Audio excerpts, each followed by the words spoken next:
Here's the finished pad, the finished wet bag.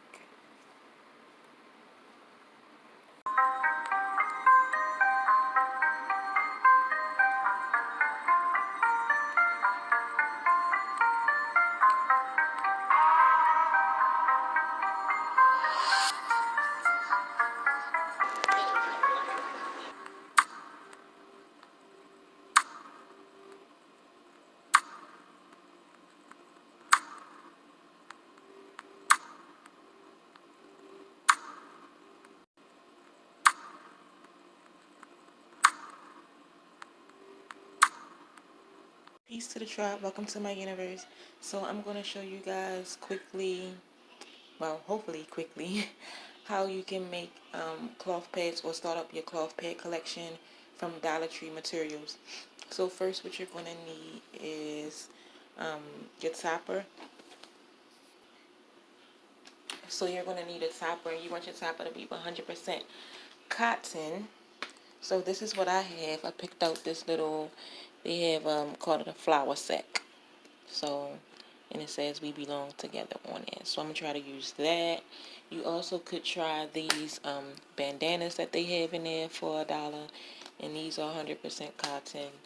And then they also have, like, you know, little t-shirts and whatnot in there that is also 100% cotton. So you choose your topper.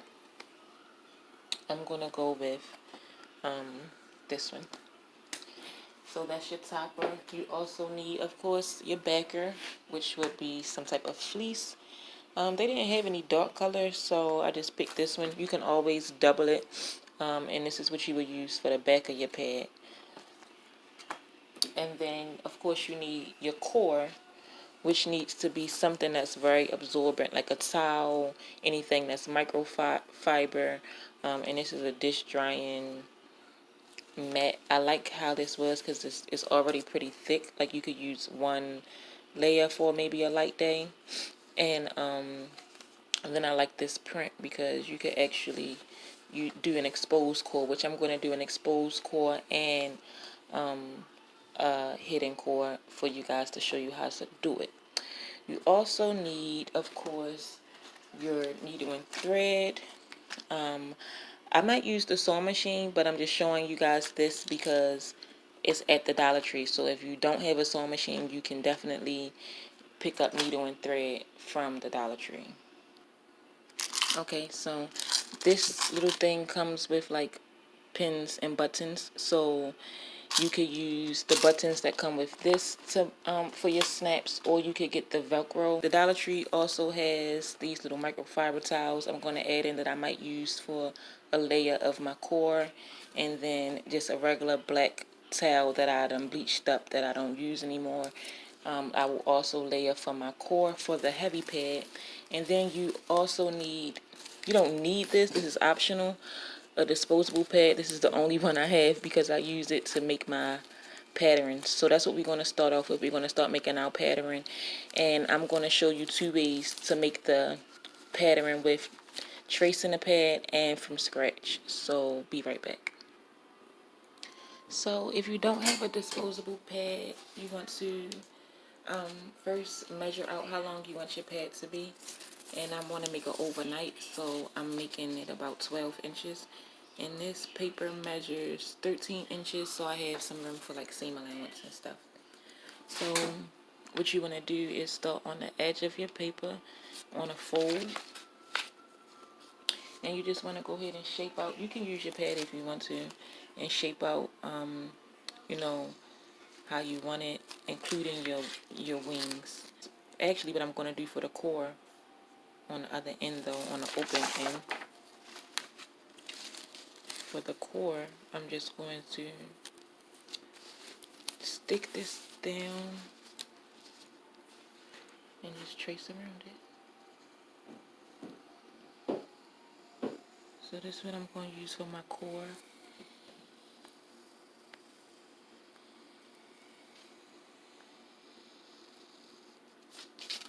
And I just cut that out. It's really light, but I can see it. And then on this side. So there's my core. And I'm going to fold this in half once I cut it out, just to go around the edges and make sure both sides are symmetrical. And then for your inside your pad, you want to just freestyle, because remember, this is if you don't have an example to go off of. So you want to measure how long you want the center, so you can measure the center of your panties, the seat of your panties, so you can know how long. Usually I like about 3 inches across, for the seat of my panties. So you only need about 1.5 inches right here. So, because it's already split in half. So my core can come to right here. Okay, I wanted a little wider in the front because it's an overnight. So you could take your ruler and mark at the top and at the bottom of, like how long you want your pad, and then mark where you want your cores to stop and your wings to go and all of that, and then, draw it out. So here's my design, and then what you can do is take something round or something. I'm going to use the pad, and you want to place it right where your wing is so that you can get a nice shape for your wing. Mine is rather big because, like I said, I'm making it overnight. I'm going to make two. I'm going to use one of the patterns that I already have for one of the designs, just because I have the same material that I'm using. So I'm going to make an overnight and a regular. So that's how one side of my pad looks, and I'm about to cut it out, and I'll be right back. Okay, so I got my pad. I know it's huge, but you got your pads, and you have your core. Oops, right in the center. That I folded, like I said, to make sure that it was symmetrical. So there you go. So you want to cut out a topper and a backer, and then you want to cut out all of the absorbent fabrics. You want to cut out layers of the core. So I'm about to trace that and do that now.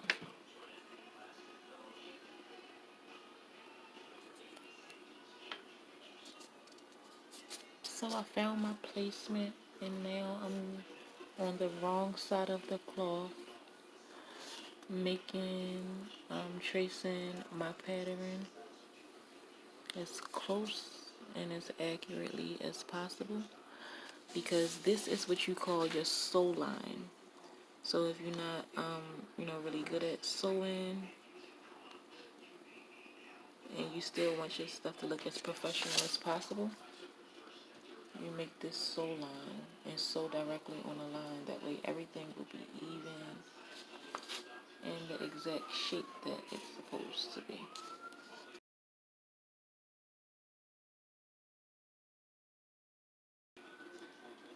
It could have been a little bit more tilted so that my G could be in there perfectly. But yeah, that's the placement that I want. So then I'm going to do the same thing on the fleece. So I cut my extra piece off, and you want to keep this because this is what you're going to use to make your pad wrapper. You can also use the drawstring bag that I'm using for my wet bag to make a waterproof layer in your undergarments. In your cloth pad. But I have pull, so I'm going to use pull and not this. So this is what the pull looks like.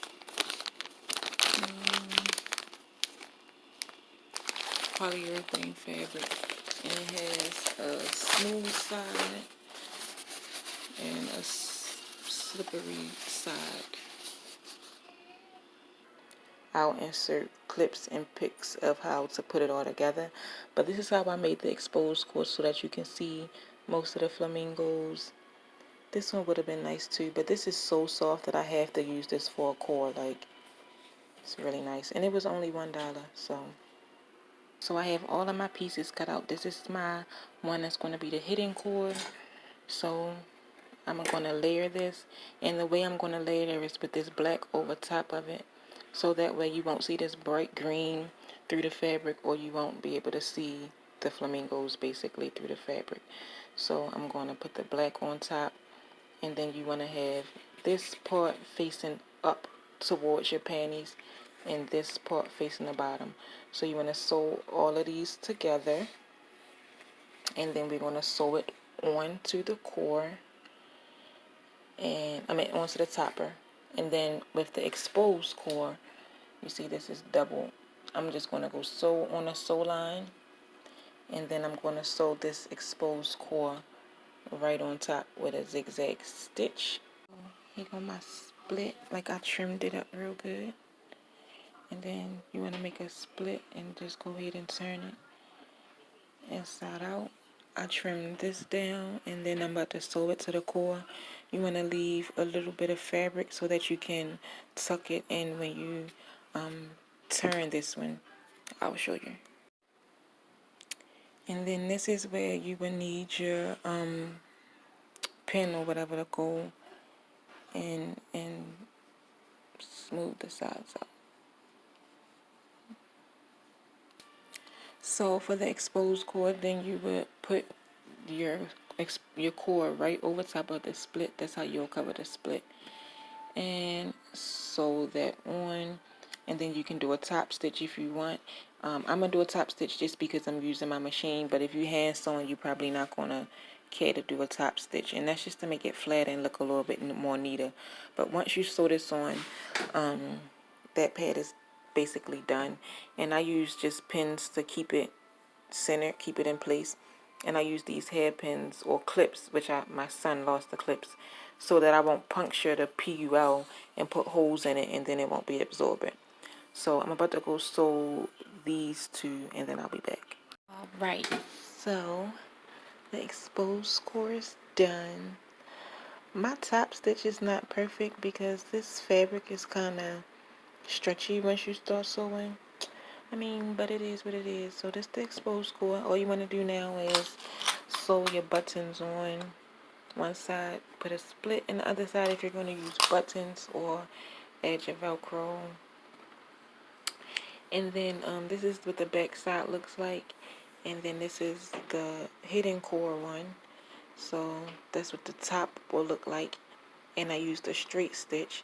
If you was to use a zigzag stitch, this is what the top would look like. I used a zigzag stitch for the exposed core because I feel like it get it flatter and gets it nice and neat.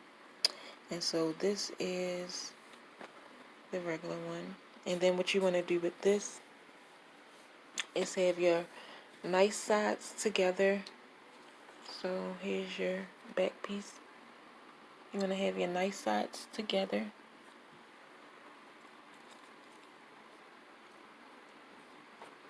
And sew on the sew line. And then I'm going to come back and show you how to flip it inside out once I sew this together. So you have your lines matching up. You want to sew on a sew line, as though you basically, when you turn it inside out, you'll be sandwiching this in. So now I just pinned all around just to make sure the fabric doesn't slip too much. And I'm going to go sew this and be right back. Alright, so I got the sew line sewed. As you can see, it's not perfect, but you're going to flip it so it doesn't matter. This is where you're supposed to leave the... I sewed a little too far, but I'm about to cut it out and show you guys. Okay, so this is how it looks, and then you just want to flip it inside out, and I'm going to show you that. And then for your wet bag, this material that I have is not exactly waterproof, but it's water resistant.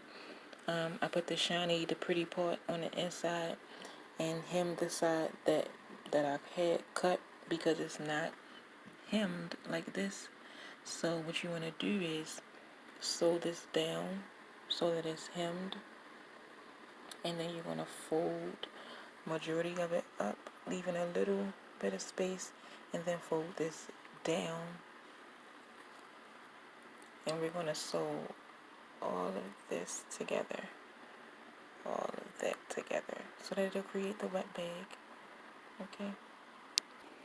Okay, so basically this how it is once you tuck it in. So you just tucked but not sewn, and then you just want to go create a top stitch like you did on your exposed core. So here's the finished pad, the finished wet bag, and I'm about to put the snaps on. Well, this is the part you can sew your buttons on.